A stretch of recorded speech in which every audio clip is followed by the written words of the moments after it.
This episode is brought to you by Progressive Insurance. Do you ever think about switching insurance companies to see if you could save some cash? Progressive makes it easy. Just drop in some details about yourself and see if you're eligible to save money when you bundle your home and auto policies. The process only takes minutes, and it could mean hundreds more in your pocket. Visit Progressive.com after this episode to see if you could save. Progressive Casualty Insurance Company and Affiliates. Potential savings will vary. Not available in all states. The best of the Morning X. Good morning, X. Barnes, Leslie, and Jimmy. Please welcome Henry Hill. Hey, Henry. Hey, good morning. Good morning, Atlanta. Henry Hill talking to us from You Don't Worry About It, USA. Yeah, you got it. Am I right? I used to live in Atlanta over there in the Pen. Did you really? Did you spend time in the federal? I sure did. Well, I know How long were you here? What? How long were you here? I got a 2-year degree there. 2 years. Well, I know in the movie it said that Jimmy Conway spent time here. Yeah, he was there too. Were you there together? For a while, for sure a while. Now, I'm guessing you're not going to be on the welcoming parade when he gets out in a couple of years.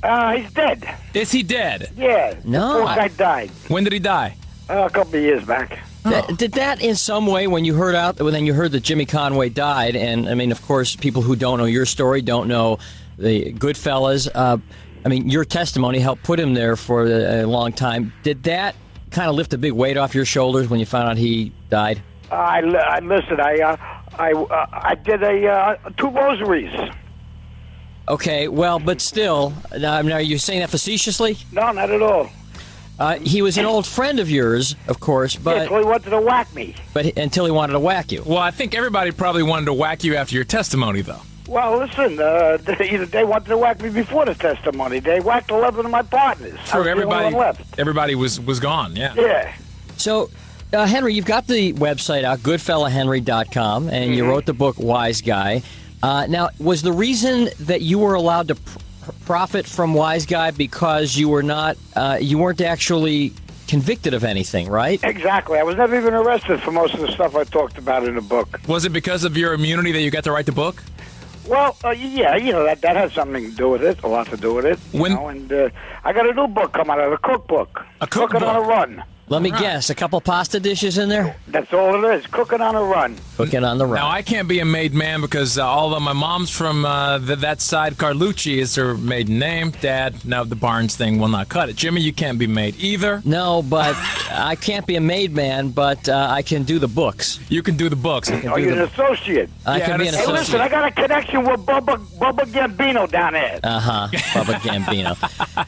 We're talking to Henry Hill, who, if you don't know, the book Wise Guy is about his life, and of course the movie Goodfellas was made about the book. Did you spend some time with Ray Liotta at all? Sure did. Bobby, Ray, So Paulie. did he palled around with you to kind of get your mannerisms and stuff like that down? Because in the movie, he couldn't be more different than you. I mean, talking to you right here. Yeah. Well, you want to know something? Actually, Scorsese didn't want me to talk to him and hang out with him too much until after he directed him, because he had never directed him before. So he wanted, he knew, Pesci and De Niro, and you know what I mean.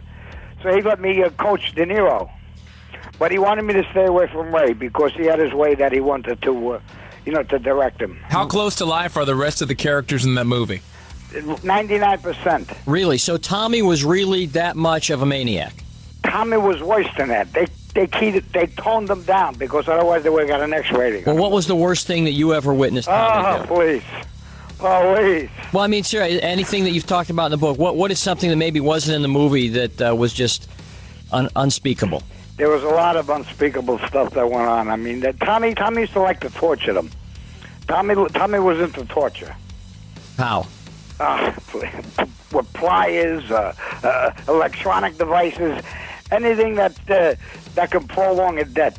Were these people who, in general, sick. They were sick puppies? Those people. Were they people who, in general, they were people who were in the life, who were in mob life, and who knew that was a risk, or would he go after people who were innocent as well? Tommy drew no line. His ego was so big, and brutality was the only thing that this kid knew. You know, I mean, he was a real sicko. Do you ever, even to this day, and most of these people are dead. I mean, Jimmy Conway is dead, and Paulie is dead, and Tommy is dead.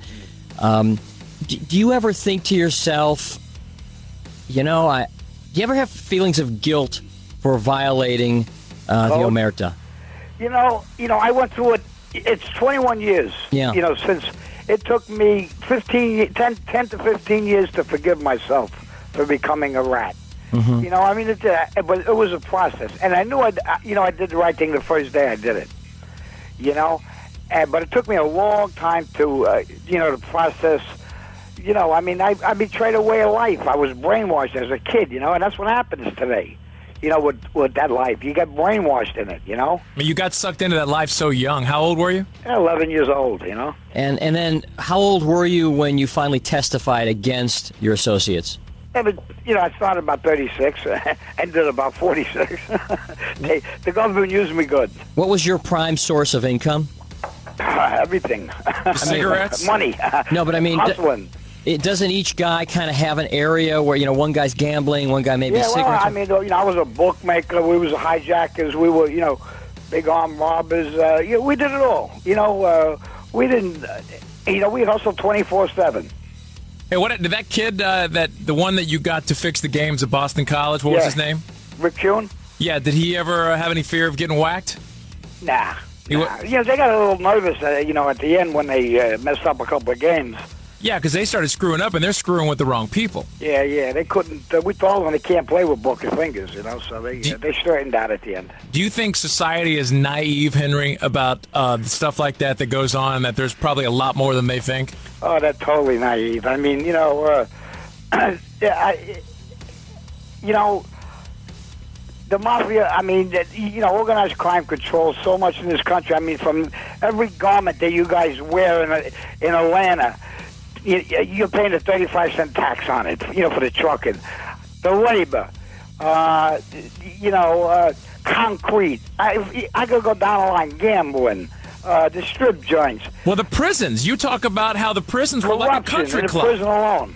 To this day, because you always hear that the Italian mafia is not as prevalent or as strong as it once was, that it's kind of died out a little bit. Is that an accurate portrayal? Bullshit. Listen, they got a blueprint. They own labor. They own transportation. They own, gambling. And they let the Russians get a little piece, and they let the Mexicans get a little piece, and they own the dope business. But they control it all, and they always will. And for every guy they give 100 years, there's 10 guys standing in the wings looking to take his spot.